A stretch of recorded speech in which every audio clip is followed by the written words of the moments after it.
Hi everybody, welcome back to the Master Flow Plumbing YouTube channel. It's been a little while since we've made a video, so if I can get you go ahead and click that subscribe button in the lower right hand corner before we begin today's video, that'd be great.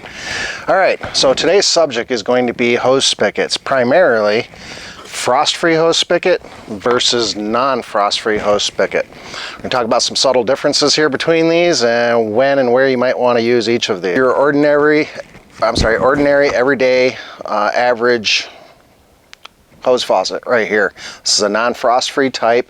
This is made to be directly soldered onto a piece of copper. So your piece of copper would go directly onto this. Of course, you would flux it and solder it first and everything like that, and then you can put it through the wall, and you can see that's kind of roughly the same deal as what this is in the end. The difference is between this one and this one is that this one, the water shutoff is at this point. Now you can see where this little flange is at right here. This is going to be your outside wall of your house, so to speak. Right there. Okay, so imagine that's your brick or your aluminum siding, vinyl siding, whatever you have on the outside of your home. And that's usually what you see. You connect your hose here and you work it this way.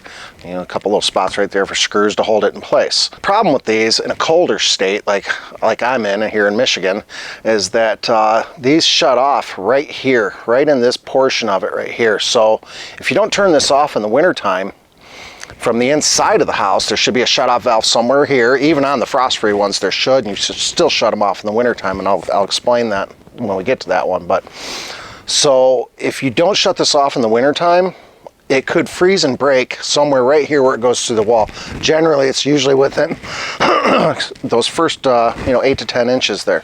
Sorry about my throat, folks. I got a little bit of an allergy attack going on here. So anyways, yeah, you don't want one of these to freeze and break on the inside of your house, because guess what that's going to do? It's going to flood your basement, or it's going to flood your whatever room wall that this is going through. It's not something you want to see happen. So what happened sometime, if I remember correctly, sometime around the early 90s, at least here in the state of Michigan, and it's different in the warm states, obviously, that don't freeze, but here in Michigan and the colder Midwestern states and the northern states, we're required to use these. This is a frost-free hose spigot. This particular one is a Woodford Model 17. These are my favorites for a variety of different reasons, but I actually find these to be the best quality ones that are out there. This particular one has an anti-siphon device, which is also required by code. This is a very rudimentary backflow preventer, basically, is what that is. It's really nothing more than a check valve that works kind of in a reverse order, so to speak. But if you have a hose hooked to this and you have it submerged in something that could be toxic for the water system, and there happened to be a pressure drop on this side, or even a negative pressure drop, it can actually siphon back through it and into your home. So this device right here prevents that. That's what this little round cap is. Of course, these will commonly leak from here when they get old and things like that, but for the most part, it's required in most states to actually have that. Now, the frost-free part of it, only in the colder states, as far as I know. I don't think they're required in the warmer states.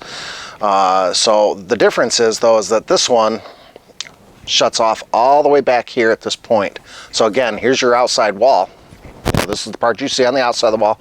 This sticks all the way through the house and into the inside, where it should be warm enough to keep it from freezing and breaking. So what you're seeing here, this copper tube, is really just a hollow tube, and then there's a rod that comes from this handle that goes all the way back here to where the shut-off mechanism is, which is basically a rubber washer, a holder, a keeper for that rubber washer that goes against a seat and shuts it off. That's how it works.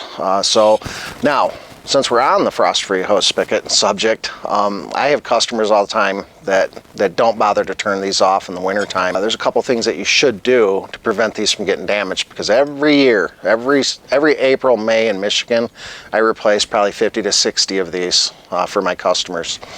Because the most common thing they do is they don't shut it off on the inside, so you want to shut it off somewhere back here. Again, there'll be a pipe back here, where that's connecting and feeding this, and somewhere on that pipe there should be a shut-off valve. Sometimes there's a central location that shuts off all of the hose spigots in the house.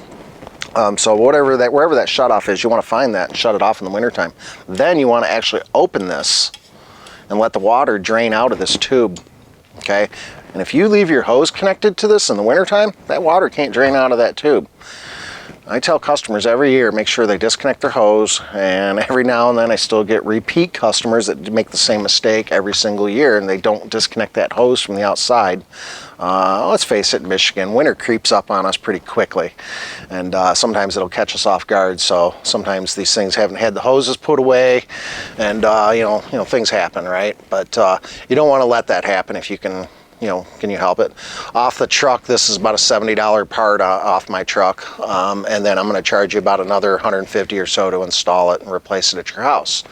So it's, if you don't want to spend $200 to $300, follow my advice and shut it off from the inside of the house, open it and drain it, make sure the hose is unhooked. You should never ever have an issue with one of these, other than if they get old and they start to wear out a little bit. At that point, you can actually take the guts out of this and actually rebuild them, or you can take a whole new device, take the guts out of it, and put the guts in the old one and do it like that. In fact, we have a video somewhere else on our channel here that actually shows you how to do that. So yeah, that's something to be considered.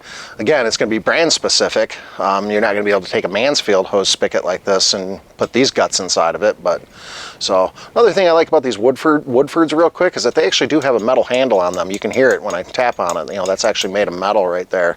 So you sometimes get customers that they see these drip when they turn them off. They'll continue to drip for a few minutes, so they think there's something wrong. So what they'll do is they'll just crank that handle, and all they're really doing at that point is damaging that washer that's back there. So with that said, there's a hollow tube right here. When you shut this off, that hollow tube has to empty itself out, and that can take, I don't know, I've seen it take 5 to 10 minutes before. It really just depends. Sometimes you can just take your fingers and do this on the bottom of it, and it'll drop a lot faster, but be patient with them, let the water drain out. If you have water dripping the next day, obviously, maybe try to tighten that a little bit more, and if it still continues to drip, well, you need to fix it, or have it fixed by a guy like me. So that's really, frost-free hose spigot in a nutshell. Again, the regular ones, these actually come in a little bit of a variety out there. I'm not quite sure what's available on the market as far as having a built-in vacuum breaker like this. Most of the time on these, you'll see one that actually screws onto here, and we'll cover that in a different video someday. But the only other configuration you'll see is sometimes they're threaded. They'll be made to thread onto a piece of pipe instead of a piece of copper.